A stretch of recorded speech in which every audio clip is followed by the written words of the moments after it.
Hey everybody, welcome back to Lessons Learned, the podcast where we aim to turn our experiences into your wisdom. I'm Randy, here today with Chris, Joe, and Talon, and we're going to be going on to part 2 from the financial episode that we started last week talking about investments. So Chris, take us in.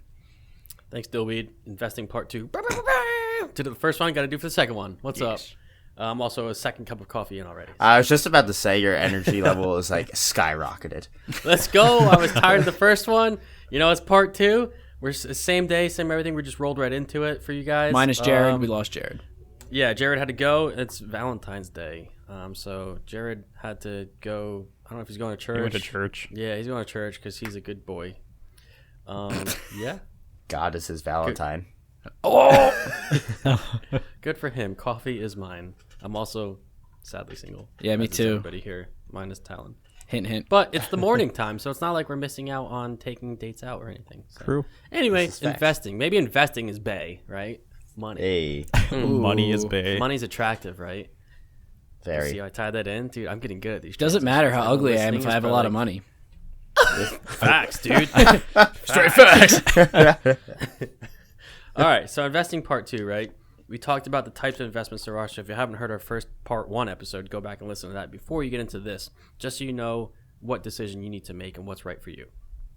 So this episode's going to be a little bit shorter, probably. We're just going to talk about what we invest in and why we invest in that and like what platforms we use to do so.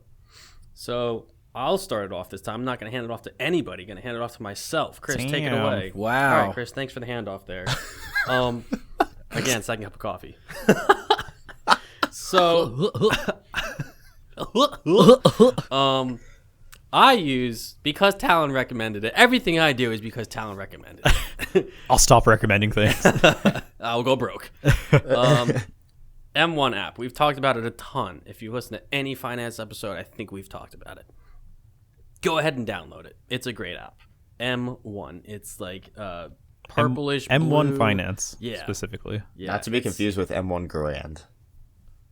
Shut up. Okay, that wasn't... the World War II rifle. Yes, invest in the World War II rifle that no longer is used. Anyway, download this app. It's great. It brings up a pie chart. Again, just a clip. Did this. Me and Randy talked about this app, and we actually used it. I kind of showed you what it looked like, even though the screen was like completely whited out. Thank God, because all my money was in there, and you could have saw all the money I had. But Ooh, so scary. it's like $2, but whatever. Just kidding, it's not $2. So yeah, it's a great app to use. You can basically make a pie chart, and you can click all these different ETFs or individual stocks, which we already talked about, right? Or we didn't talk about the differences yet, did we? No. Let's talk about that before we get into what we invest in. For that, I'll lead into a little bit and hand over to you. All right, so let's talk about ETFs. ETFs are investing in not one company. So, like, if I invest in Tesla, that's stock in Tesla, right? We talked about that last episode. Like, you're investing into a company. You own part of that company now. An ETF, your money is going into all these different companies. So, for example, the S&P 500, which I invest in, is an ETF. Again, I use a Vanguard ETF, which I recommend. That's what I use. That's what you use. That's what you recommended. So, therefore, I use it. That's what I use now. Vanguard invented the index fund. So, yes, they are the first ones. Boom. So S&P 500 is a great example of an ETF. Everyone's heard of it, right? It's the 500 biggest companies, right? So you're investing into all 500 of those companies. So, for example, if you watched just the clip, again, shameless plug, I think that's like the third time now. If one company tanks, you're not losing money because, well, potentially you're not losing money because if one company goes under, you have 499 others that you could be making money on. So it's a very safe index fund, which is why I enjoy ETFs, right? Because it's safer. You're not guaranteed to make money, but you almost are. It's gonna go up, right? What is your opinion on that? Long-term investing. So that's the biggest thing. So you kind of interchange index funds and ETFs right there. But so yeah, sorry. The S&P 500 is an index of the top 500 companies in the United States. And originally they use the term index fund. So basically it's a fund that you just invest in to track that index. And the difference between index funds and ETFs, which is exchange traded funds, index funds, you could only basically sell them at the end of the trading days. An ETF is basically treated like a normal stock, and you can trade that whenever at any point throughout the trading day. So that's kind of the difference. They both pretty much do the same thing, but ETFs are more flexible. Honestly, might as well just invest in an ETF because there's really no other difference. But you can sell it whenever you feel like it. I got a question for you, real quick, Talon. My Yes. talent, not me. You think I'm dumb? Yes. Dum. Yes. So S&P 500, you said top 500 companies, right? Yeah. I said that, not talent. I did say it though too. Shut up. He also said. It's in the name. Anyway, so say you invest, $100 at any point into that, and one of those companies drops out of it. Say one of those companies kind of like plummets and drops, I don't know, 400 or, you know what I mean? Like it drops out of that top 500. Does it take that money and reallocate it into the company that took its spot? Okay, so the thing about these indexes is that the companies that are in it has to be kind of vetted. So there's a body that actually decides this. So Tesla just got added to the S&P 500, Which we talked about just a clip. yeah. And even though Tesla was a huge company, they're definitely in the top 500 companies for quite a while, in terms of their value and everything. But they had to be chosen to be entered into the S&P 500 because every single person that's in the investing in the S&P 500 is then going to have to basically be okay with investing in Tesla or whatever company it is. And the biggest thing with the S&P 500 is, yes, there's 500 companies in it, and those companies can be moved and changed, and new ones can be added by this vetting board and everything like that. But a lot of it's really.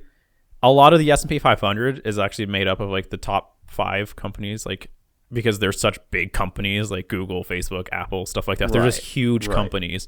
So if one of those plummets, that's going to affect you a lot more than if the 500th company plummets because you own a lot more of those other ones in that fund. But yes, Joe. So if one company drops out of the S&P 500, basically the rest of that fund is going to be reallocated with that other company and everything that got added to it to replace that one. And that's one of the nice things about them is that they pretty much do their own thing. ETFs, they literally, you don't have to do anything with them. And you're so diversified. So there's so many out there. I mean, you mentioned the S&P 500. There's other ones. There's small cap ones because S&P 500 is large cap because they're huge companies. There's small cap ones. There's mid cap ones. There's international ones. There's REITs, which is real estate. I was holding back. Yeah, those are real estate ones, and there's ETFs for technology companies, and there's ETFs for everything. There's probably going to be an ETF for cryptocurrency soon in the future. So Cool. So is it safe to say basically what you were saying with S&P 500, if you invest in the Vanguard S&P 500 like I did and like Chris and I'm sure you do as well, if somebody drops out, basically all that happens is somebody else takes that spot and you don't lose any money because you're not invested in the company that dropped out. You're invested in the Vanguard ETF. You could lose money because if one of those companies do bad in that index, then it's going to affect the rest of the index. But guess what? There's 499 other companies in there. So if any of those do better, they're going to offset that one that did bad. Or even if half of them do bad, but the other ones do great. There's, especially during the pandemic, there's a lot of the energy companies. So gas companies and everything, they were doing really bad. But guess what? The technology companies were doing great. So the S&P 500 index went up like crazy because it completely offset all the bad ones. So you probably... if you buy ETFs, you shouldn't really be even caring if they're doing good or if they're doing bad. Just don't even look at them. It doesn't matter. Because the biggest reason why you're buying ETFs is because you're diversified. You're trying to protect yourself by diversifying and just and probably to invest long term because you're not going to get rich off of an ETF if you buy it for a year, then sell it within a year. That defeats the purpose of them. Exactly. Right. And that's why, Randy, I know you had a question. Do I invest long-term, short-term? What was your exact question? Right. So my exact question was, what's the minimum amount of time I should plan to let my money sit in an investment account? A long time. There's no minimum. Long time. Yeah. There is no minimum. but you will always make more the longer you hold it, just because that's how compound interest works. The S&P 500, for example, on average, with inflation included, averages around 8%. That is the overall length since the stock market existed. That is just what they've pretty much returned. So taking that statistic in mind, as long as you hold on to that stock, even if 1 year it goes down, if you hold on to that S&P 500 ETF long term, you're going to make money from it. Yeah. Yep. So that's the biggest takeaway from ETFs is all the statistics that we know for the past well over 100 years that the stock market has been a thing is that 8% S&P 500 is around the return. So you can expect that year after year. And after, like, if you keep holding it, let's say you invest $100. After 1 year, you made $108 just going off the 8% return. And then guess what? You have $108. Now you're going to get an extra 8%. It's compound interest. Right. So the longer you hold it, the more and more and more you're going to be getting out of that. Yeah. So best case scenario, hold on to the index fund as long as possible. Companies, individual stocks, that's up to you. Because Those change. Yeah, those change because guess what? Companies aren't always going to be around. So it's kind of, you have to, if you invest in individual stocks, you kind of have to choose at some point when you should sell. Yeah. Yeah. And now, so actually leading in, Chris, real quick before you say that, that was another question that I personally had was, what trends do you follow and like, how do you know when you want to buy into or sell out of a company? I mean, if everyone knew that, we'd all be millionaires, wouldn't we? Well, no, but Yeah. I mean, like, what trends make you want to invest in a particular company, or what trends make you say, you know what, maybe I don't want to have as much money in this company, or maybe I want to sell it altogether. Can I talk about it for a second?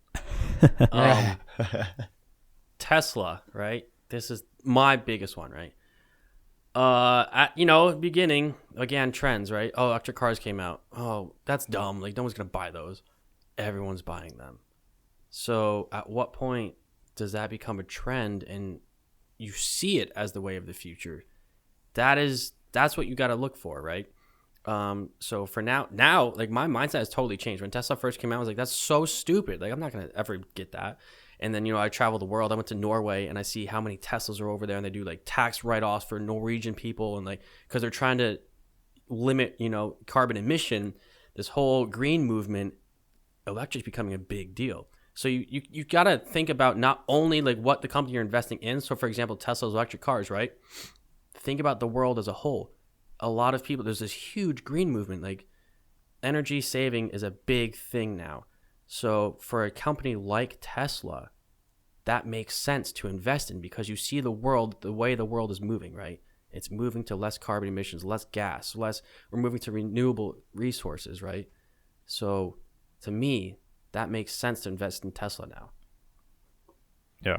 So, I mean, Chris kind of said it. So to choose what you want to invest in, for the most part, it's your opinion. There is some facts and statistics that you can look at it. You can see you can compare what the stock is trading at, what their market cap is versus how much income that money's pulling in. Those are some statistics that you can look at. But in reality, you never know. A company could just disappear tomorrow because of new regulations, or they make some really bad financial moves. You really never know, but it's really up to you to make that choice. If you want to invest in an individual company, you basically have to do as much research in that company as possible. And if it's something that you truly believe in. So going back to Tesla again, Tesla's whole reason of existing is that they want to advance humanity as a race, whether that be in electrical cars, or just green energy in general, or they're also just a general technology company who's investing a lot of money and time into AI and everything. So there's a lot going on in companies like Tesla, but there's plenty of other ones out there.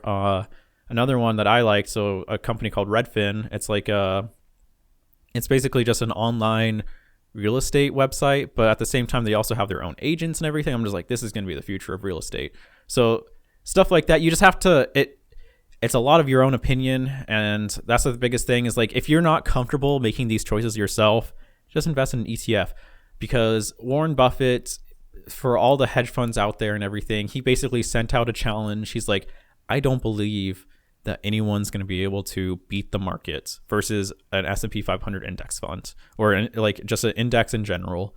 And these hedge funds, they tried, these managers that are dealing with billions of dollars, they tried to beat the market. Guess what? They don't beat the market.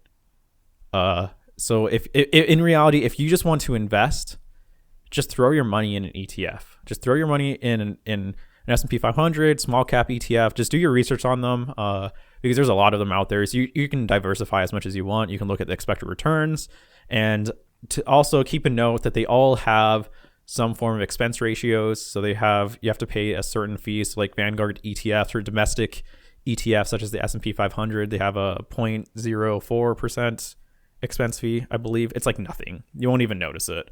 So for most people, ETFs is kind of the best thing that you can do versus trying to guess and choose individual stocks.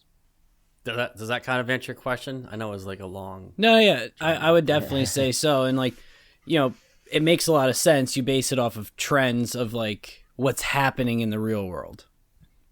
Yeah, exactly. And then same thing as far as what, you know, that same principle can be applied when you're getting out of a stock. You know, for instance, I would just use an obvious example that would be like coal. Yeah, exactly. Yeah, exactly. And we always talk about investing as a way to make money, but at the same time, you can put your money where your mouth is. If you truly believe in a movement such as green energy, put money in it, because the more money people invest into it, the more money that they can then invest in themselves, and they can become more relevant. You don't always have to just think about trying to make money, but if you're trying to better the world, heck, throw some extra money in an industry that you think is going to be important and that you want to succeed. Again, do your research so you know what that company's doing with your money once they have it. But yeah, that is a good point. Yeah. We are not financial advisors. We're not financial. So we're just, I mean, this is all recommendation, right? So take this with a grain of salt. But sweet. So we talked about ETFs and we talked about individual stocks, the difference between them. So why don't we dive back into the app and what we actually use, right? Yeah. Again, we talked about all the retirement accounts, the IRAs, TSP, all that good stuff, right? So this is, what do you call it, a taxable account. There we go. Yeah. All right, sweet. So again, remember, you're going to pay taxes on anything you earn from this type of investing. Anything you earn, because you've already paid tax on the money you've put in. That's important to know. Again, this is where the short-term and long-term capital gains come into play. So, me personally, like I use this M1 app, and it's great because you can pick, I don't know how many you can pick. I think I have 1, 2, 3, 4, 5, 6, 7 in my pie right now. 7 companies and ETFs in this pie chart, basically. And you can click and decide what percentage of your money gets allocated to which fund, which I think is phenomenal. And you could change that every day if you wanted to. So me personally, this is the companies and ETFs I'm invested in. I have Tesla. I have Vanguard Small Cap, Vanguard S&P 500, the total stock. I have Apple, Amazon, and a Vanguard Real Estate. Now, it's also important to know I bought all of these in the crash. So I have better returns than most people would typically have. So that's important to note. The reason I have S&P 500 and companies like Apple and Amazon and Tesla, right? Those 3 are in that S&P 500. So why am I double dipping? It's because I have faith in those companies, right? I think they're going to continue to grow. So why not double the money I make, right? Because I am invested a small portion in S&P 500 each of them, but I also want to invest individually. So this is where, Joe, you mentioned if a company loses in the S&P 500, is your money going to go down? Yeah, you could lose money, right? But of course, those companies are going to continue to grow, and I'm invested in them individually. So I'm really making twice the amount of money. Does that make sense? That do make sense to me. Right. So that's just the way I think about it. I mean, some people might be like, well, you're already invested. I'm like, why do that? It's up to you. Again, it's personal opinion. So the percentages are a big reason why I like M1 personally, now that you've showed it to me. And I think this is a common misconception when it comes to buying stocks and investing, is people think like, all right, an Apple stock is, whatever. I'm just going to use 100. I don't know what it is. I'm just going to use $100 just to make things easy. Apple's $100 a share, right? So then it's like, oh, if I want to buy one share, I have to spend $100. So if I want like 5 shares, I need to spend $500. I think that turns people off. And obviously Apple is probably, I'm assuming Apple's much higher, Talon. Am I right?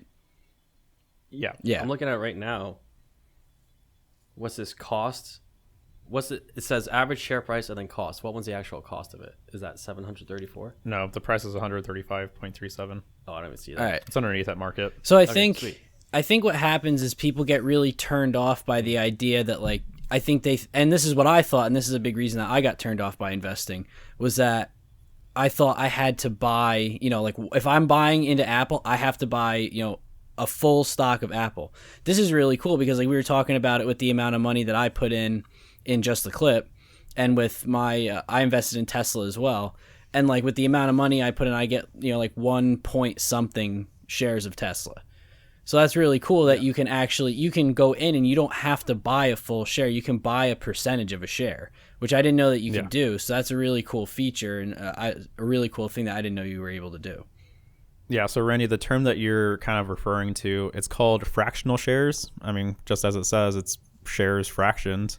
And this is something more popular with the newer brokerages. So I don't know if Robinhood has it yet. It was in beta like a year back. Robinhood was kind of like, and they started a lot of trends for the investing industry and everything, but a lot of companies or brokerages have it now. M1, Rebel, a lot of them have these fractional shares. That way you don't have to buy an entire stock. That way, if you want to, you can just invest $5 and you can do that, no issue. Yeah. Yeah. So that's nice. And again, Randy, you didn't know that when we talked about it. No, I didn't. So that was a big part. Like literally while we were recording and we were doing this and putting like the pieces together, I was like, whoa, wait, I can literally just put 15% of my money into Tesla. Like I don't have to buy, X amount of stocks. So like I thought that was really cool. And I think it makes people feel a lot safer because it's just like Talon said. I can pick a set amount of money if I really want. Like if I'm really hesitant about investing and I say, all right, I'm just going to do $1,000. That's great because then I can put percentages of that $1,000 to each thing. I don't have to like try and figure out like allocating X amount of money and buying X amount of stocks. Yeah. Exactly. And buying stocks have become so much easier in just the last couple of years. Because even 4 years ago, most brokerages had a lot of trading fees. Robinhood kind of came out of nowhere and they were like, hey, we're offering 0 trading fees. And guess what? A lot of brokerages kind of had to just follow suit because they couldn't compete with that if they continued having like 1%, 2% trading fees. Because the second that you buy a stock, you're already out of money if you have these fees. And now I don't know any brokerages that have trading fees. Individual funds like the ETFs, those still have expense fees and everything, but the overall brokerages don't have trading fees anymore. And you have the fractional shares and you have auto investing. Buying stocks is easier than ever. Almost all brokerages have apps now. Yeah. It's great. I think I don't want to throw it under the bus, but I think the company I invest in with my mom, who she works for, I think still might have a fee because their agents need to get paid. It's a management fee. That's what it is. Yeah. So it's a management fee. That's also a benefit of using an app like M1 or Robinhood, right? You're doing it yourself. So it's on you. Another reason why you should do a lot of research on this. But again, the ETFs are safe. So if I were you, I'd get this app and invest in an ETF. But I am very diversified because I have my TSP. I have this individual investing going. I also have money with my mom, her company. So I'm all over the place. And to me, I feel safe diversified like that because I feel like no matter what, I'm going to make money. It's not like I have all my money in Tesla and I'm really riding on Tesla to do very well, which they are doing very well. Your eggs aren't all in one basket, though. Exactly. Yeah. Correct.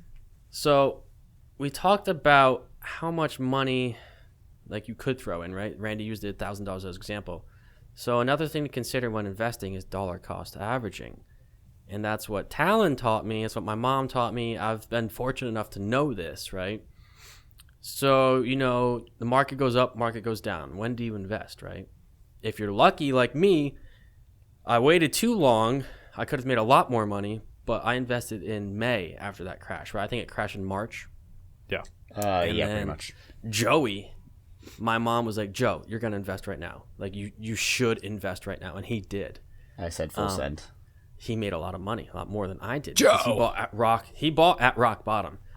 And I didn't think about it, right? Because it wasn't on my radar. And then April comes by, and I was like, well, it's still pretty low. And then May came by. It was up more, but it was still really low. And I was like, you know what, dude? I need to throw money in now because I don't think it's going to crash like this for another long time. And I'm so happy I did. But you're not always going to get that lucky, right? There's not always going to be a crash. Thank God there's not always going to be a crash. Otherwise, no one would make money.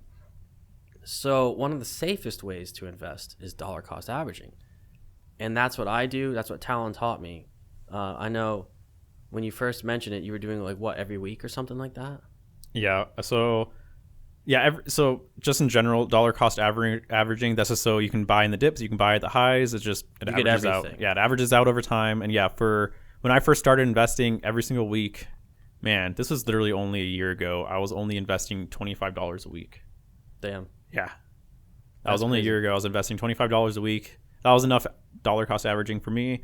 Then eventually I moved to literally investing every single day, and there's benefits to it. You could lose money from it, of course, because if you throw all your money in a lump sum, you could make it. That there is a type of gambling to that, but heck, if the market's low, Again, if you can notice you're in the crash, that's when you throw a lump sum in. Yeah. And that's a good place to get started, right? Yep.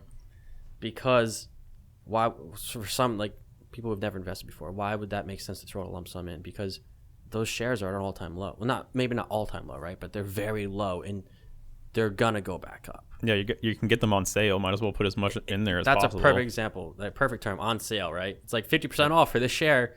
Okay, it's sold, right? Yeah. So Randy, that was a question you had too. Was like, do I throw Right. a lump sum in, or like, how often do I invest? And again, there's no real answer to that. It's all personal opinion. If you're in a crash, I would say lump sum. That's what we've done, and it's paid off. So Talon mentioned he invests every day now, correct? I've slowed down, actually. You've slowed down? But I did do that for almost an entire year. Yeah. Yeah, that's impressive. I continue to do that. I do $25 a day, and that's why an app like M1 is great. And you mentioned auto invest, right? It Yes. automatically does that for me. It gets $25 taken out, and it sits there for the next day, and then in the morning it invests that $25 to whatever percentage I have those shares allocated to. So I think I'm at like 30% for Tesla. So 30% of that $25 now goes to Tesla. And then everything else gets divvied up between the other ETFs I have in other companies. Yeah. It's phenomenal, dude. It's so easy, like you said. Yeah, M1's a great product. So the thing that got me into investing is this really simple app or brokerage called Acorns. But after a little while, I realized I needed to kind of choose some of my own things. So M1 was a great thing because it's really, you set it to and forget it. You can set up your bank connection, you set up how much you want to invest, when you want to invest, and you create your pie. You can copy pies. Like Chris said, you can create your own. I mean, heck, real fast, Chris kind of talked about what his pies are. I might as well just throw in mine real fast. Yeah. But if you don't want to choose your own individual stocks, M1 has their own expert pies. You can copy hedge funds if you want. You can copy really whatever you want. Like they have pies and they do great. They have dividend pies. They have pies for everything that you can just copy. YouTubers, investors, they can all post their own too, and you can just copy them. But for me, I mean, my pie right here, in M1, I have Tesla, Apple, Amazon, AMD, Redfin, Microsoft, Nvidia, and EXPI or EXP World Holdings. That is my personal M1 finance. I'm not a financial expert. I'm just letting you guys know kind of what I like and what I've kind of put my money in. But M1 is great. The reason why I originally wanted to start an M1 is because if you get any dividends from any of your stocks, M1 has a great auto dividend reinvesting feature. So I originally got M1 because I was like, I want to get into dividend investing. And again, because I didn't know this at first, so why don't you explain what a dividend even is? So a dividend is, well, when you own a stock, you own a share of the company. So if this company makes money, guess what? You're part of the company. You get some money back from it. And all the companies, like not all companies have dividends because there's a difference between dividend stocks and kind of growth stocks. Growth stocks, they don't give out dividends because they want the company to grow. They're still in the growing period of the company, such as like Tesla or something like that, because they want to grow as a company. They're still reinvesting in themselves. They don't want to give the money back out to investors because most of the time dividends are kind of given to investors because they want the investors to stick around. And normally it's older companies that give out dividends. So some of the biggest ones, AT&T gives out like a 7% dividend. Huge. There's gas companies that gives out big dividends and everything. They're just giving you out a little bit of money for how much stock that you own in them. You're just getting a little bit of their profits. But on the flip side of that, because they're giving out their profits to you, the company's not going to really grow. You're not going to see the stock go up like a lot of money. It's going to go up a little bit probably, but it's not going to go up a whole lot because they're giving the money back to you. They're not really reinvesting that money into themselves or anything. They're not really trying to grow anymore. They're a huge company. They just want to last as long as possible. So that's why they want their investors to stick around. But that's why I got into dividend investing, is because I wanted to do the financial independence, retire early. And it's dividends are nice because of course you can expect it pretty much every quarter depending on when the dividend payout date is and everything, but it's just income. Like you literally just get it paid to you, and M1 does the auto dividend reinvesting and everything. So you literally, if you have dividend stocks from all these companies, it just automatically gets reinvested into them. You don't even have to think about it. M1, it really is just like you said it, you forget it. You don't have to check it if you don't want to. You can rebalance stocks if you want to. Don't recommend it because that means that you sell it. So like if some stocks in your pie is doing really good, like Tesla, let's say you only allocate 5% to Tesla, but it's done really good. So now it's sitting at technically like 12% of your pie. You can rebalance it, but then it would sell Tesla, then rebalance that profit to the other things. But that's considered a sale. You probably shouldn't do that. And you can add stocks whenever you want to. You can lower the percentage of stocks whenever you want to. But for the most part, you don't have to worry about M1. It's really nice. You just set it, and you don't have to look at it ever again if you don't want to. And so you mentioned rebalancing. I didn't do that, but what I did do was, originally I had Tesla at like 5% because I was like, well, I'd rather be in an ETF right now. I'd rather be a little bit safer. And then I saw Tesla just continuing to grow, right? Over and over again. So like, maybe I should throw more in. And that's the great part about this app is that I didn't click the rebalance button. I clicked from now on, invest 30% instead of 5%. Yeah. So I'd still not caught up. It's almost there. Because I was doing like 30% in ETFs. So I dropped that to like 17% now. I'm 30% in Tesla. So I almost swapped them, right? So all the money I've invested from that point on, since I've done that, more's gone into Tesla, but I haven't rebalanced those funds. I didn't move those Tesla funds into something else. I kept it where it is. I just want to put more money in it from now on. Yeah, so we'll probably just keep investing in Tesla versus the other ones until you reach that percentage point. Exactly. Yeah. So, this app is great. I love it. It looks a little confusing, but I'm sure you can watch YouTube videos. And like, obviously, if you're listening to this, you can reach out to us and we can kind of explain it to you. So it's really nice. Randy now has it. Joe still doesn't have it, do you, Joe? I do not. You guys may have sold it on me. Yeah, it's pretty nice. Even for someone like, app. I actually think it's really, I find it so far really user friendly. Yeah, it's not bad. Yeah. Your pie, it's just a picture. Yeah, and it's a nice representation. It's literally a pie chart. Like you can see exactly how everything's allocated. Yeah, exactly. And M1, they also, I wish we were sponsored from them or something. Maybe we should reach out. That'd be great. But M1, they also have, we talked about it in the last episode, they have IRAs, they have Roth IRAs, they have their own checking account, and they even have their own debit card that comes with it. And I know I have the premium account with them, so if I wanted to, I could use them as a high yield checking account, which I would get 1% interest on all my funds in there, which would not be a bad idea because then I would have money in there, and if I wanted to invest in a company, I could just throw it in there because it's already in the brokerage. I don't have to wait for transfer or anything like that. But it's a great product in general. You can use them for everything: your checking account, your investing, retirement accounts. M1's pretty great. I haven't had any issues with them. Yeah, me neither. But so, I talked about before what started me into investing, Acorns. And I know Joe kind of mentioned it a little bit earlier. I don't know. Do you use Acorns, Joe? Actually, I don't. I think we mentioned it before we started recording. But anyway, I do still have Acorns. Funny story. I forgot my password and I need to reset it, so I don't know where my money's at in it. You're an idiot. Yes, you are that Bitcoin guy that lost all Yes, of his I am stuff. that guy. But I got into it. One of my supervisors at work actually kind of recommended it to me, and we kind of like set it up together. And, Nice. Yep. So I'm in Yes. Acorns, and I'm with the same company that Chris was mentioning with my mom, and then of course TSP and all the other stuff. Yeah. So Acorns, the general idea of it is really good for a lot of people. So Acorns is considered what's called a robo investor or robo advisor. So they basically just, you give them money and they just decide what to put it in. You can kind of choose like your portfolio and everything. There's other ones such as Betterment and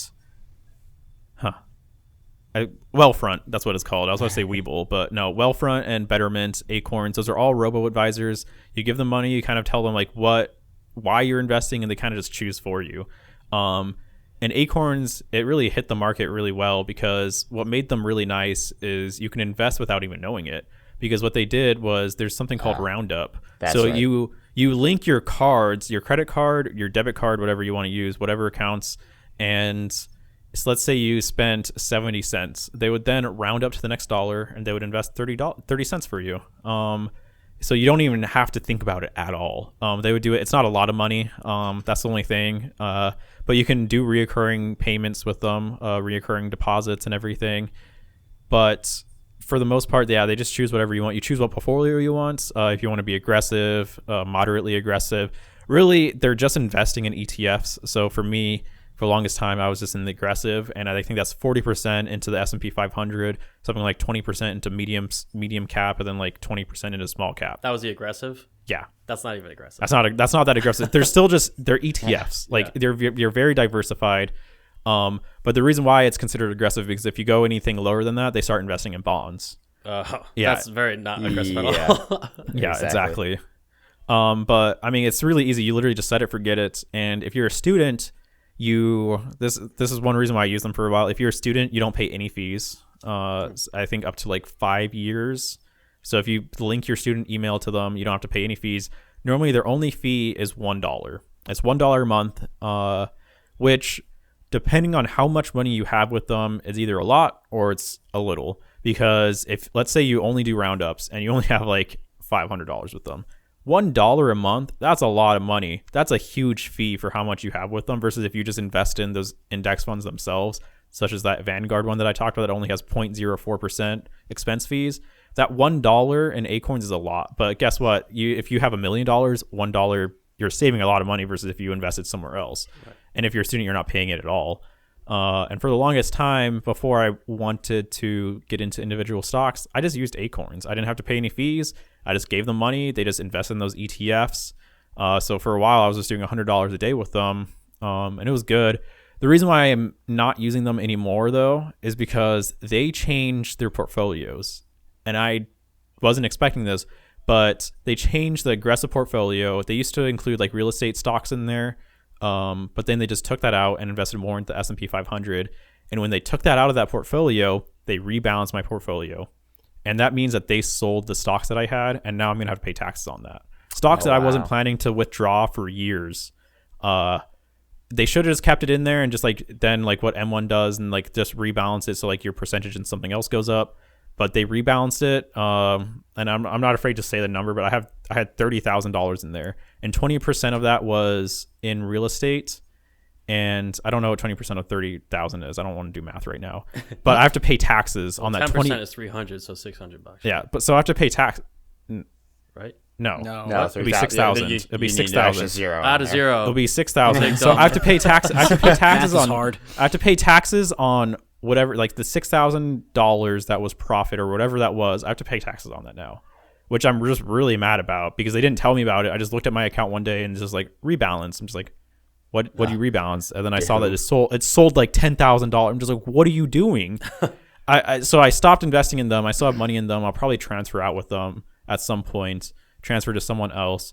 But if you're brand new to investing and you're just scared to start off, look at those robo-advisors such as Betterment. I think Betterment and Wealthfront's probably better for most people, but Acorns is nice because you don't have to pay any fees if you're a student, especially if you put a lot of money into them. But and other than that, I also have a company called Webull, It's just Webull, Webull. And that's what I use when I wake up one morning and I'm just like, this stock that I've been looking at is down. I want to throw money into it right now. Because the great thing about Webull is that once you start a transfer, you have spending power immediately. So that transfer doesn't have to get into Webull, but you can buy a stock right away. So like, let's say you want to spend $1,000 into a company. You can put $1,000. You can start the transfer for $1,000. It might not actually get into that account in 3 days, but you can spend that $1,000 immediately. Really? Yeah. So that's unlike M1 where you have to wait around until that transfer happens. With Webull, if there's a company that you want to buy, start the transfer and you can buy it immediately. So that's why I like them, because I can wake up. Because personally, at this point in my life, I like to buy. If I see a company that I want to buy, if it's a red day for them, I like to buy it. Yeah. Because for the most part, you're almost guaranteeing that you're going to get something, even if it's only down like 2%. Because the way that the market, I guess, like the way that people think is that really once a company hits a high, they're gonna probably go back to that high at some point. So if it goes down 2%, guess what? It's probably gonna go up another 2% at some point, because that like the market and people see that that's the high, and so they expect it to be around that price. So that's why I like to buy on red days now. And if I see a company that's in the red and I want to buy it, I'll just use Webull, just buy it real fast. But I don't do that regularly. Like I don't do it monthly or weekly or daily or anything. That's just if I see something and I like it, I'll buy it. Right. So now I guess this is good timing to bring up that each of these companies take a percentage, right, of what you make. Am I mistaken on that? Like Acorns takes, I think when you take out, I think they take 10%, 20%. I don't know. You know what I'm talking about, Sal? Yeah, I know what you're talking about. So that's what I was talking about. So Acorns, the only fee that they have is that $1 a month. But that's the thing is like, if you don't have a lot of money in Acorns, if you only have $100 with them, bro, that's a 1% fee every single month, let alone per year. You're losing out a lot of money. If you're only doing roundups and you have $50 with them and you're paying a $1 fee, you're not, whatever money you're making from the stock market, you're losing it immediately in fees. So with Acorns, you have to invest a lot of money. Webull, I don't know any fees that they have. I don't think they have fees.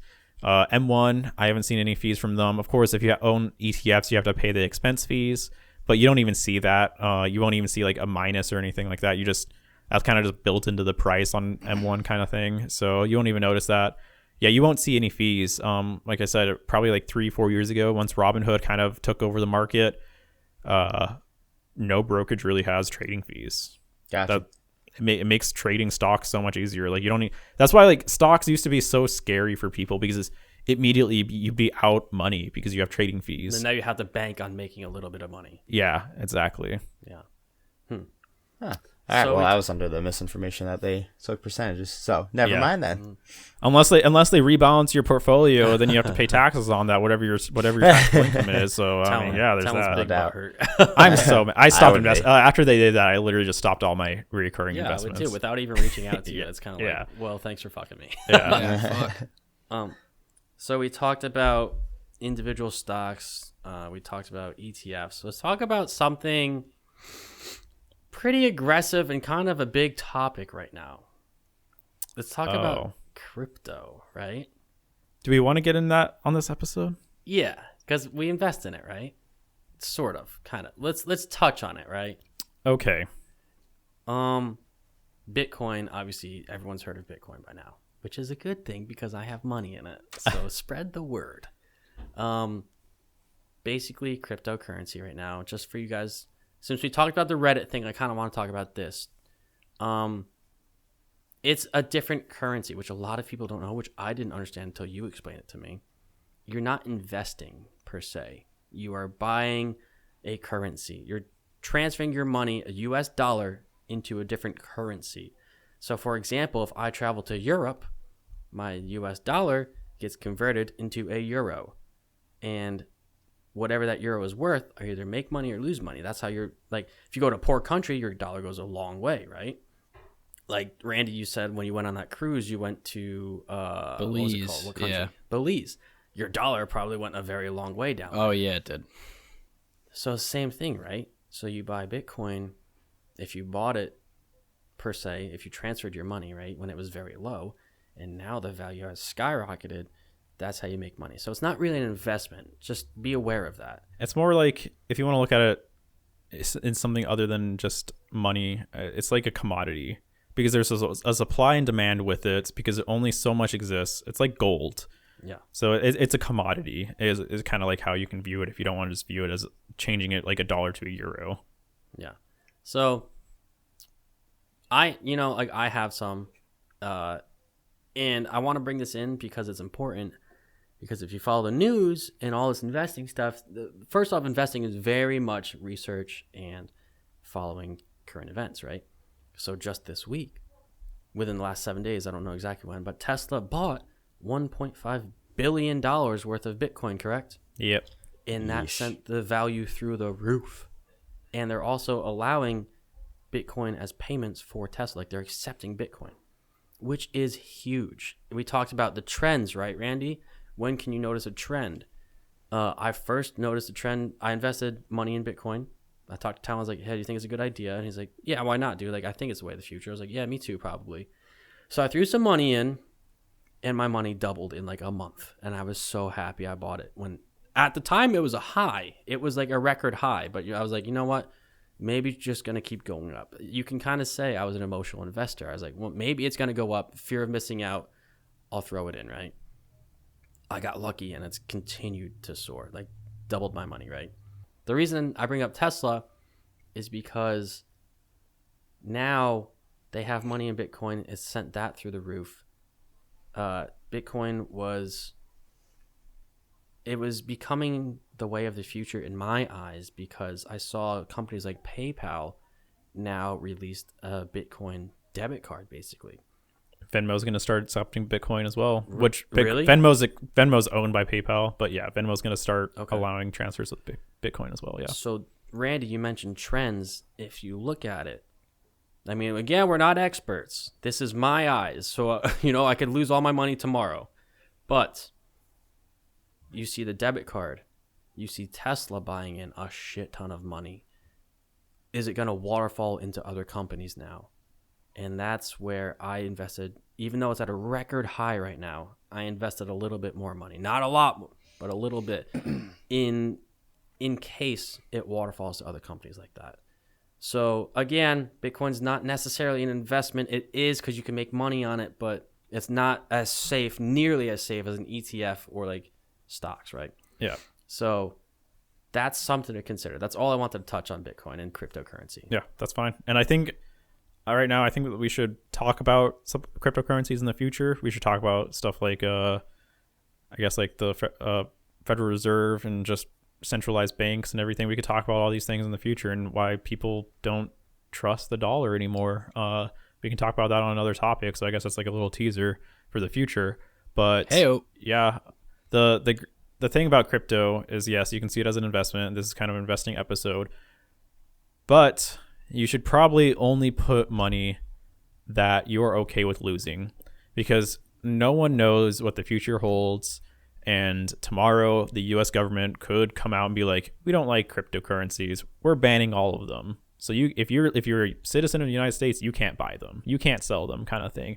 The value is going to plummet because they're not really regulated at like too much. China's already kind of regulated cryptocurrencies a lot, and that has affected them a lot, and no one knows what other governments are going to do, because I mean, it's changing the world. It really is. So you never know what's going to happen. So Randy, as like a first-time investor, did we pretty much answer any questions you might have had?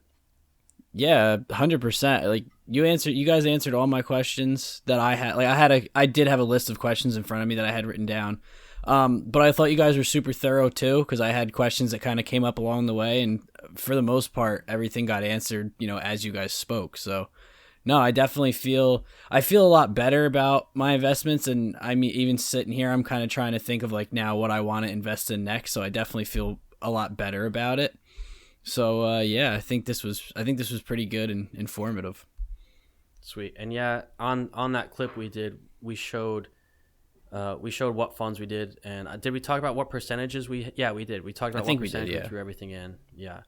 So again, if you want to refer to that and see a little bit, like it's actually recorded like video. So if you want to see, head over to our YouTube channel and check that out. It's only like 20 minutes long. So hopefully we answered some questions for you guys. We talked about a little bit more about investments, and again, a lot of people don't realize you don't have to buy entire stocks. Stuff like simple tips like that can really help people, and that's what we're trying to do. Just trying to make you all money. Trying to teach you the lessons that we have learned. Yeah. Said it. That flowed in pretty organically. Didn't Oh, it? and there's Yeah, we're hitting them hard. So to kind of recap both last episode and this episode, as a new investor, so let's maybe use Randy for example. If you want to get into investing, or if you want to get into bettering your financial future, pay off your debt. Any high interest debt that you have above 4%, pay it off immediately as fast as possible. Get an emergency fund. That way, if you invest your money, you're not afraid that tomorrow you have a car accident. Like you wish that you had that money. You don't want to have to sell your investments. Have an emergency fund. That way you have funds readily available in case you need them.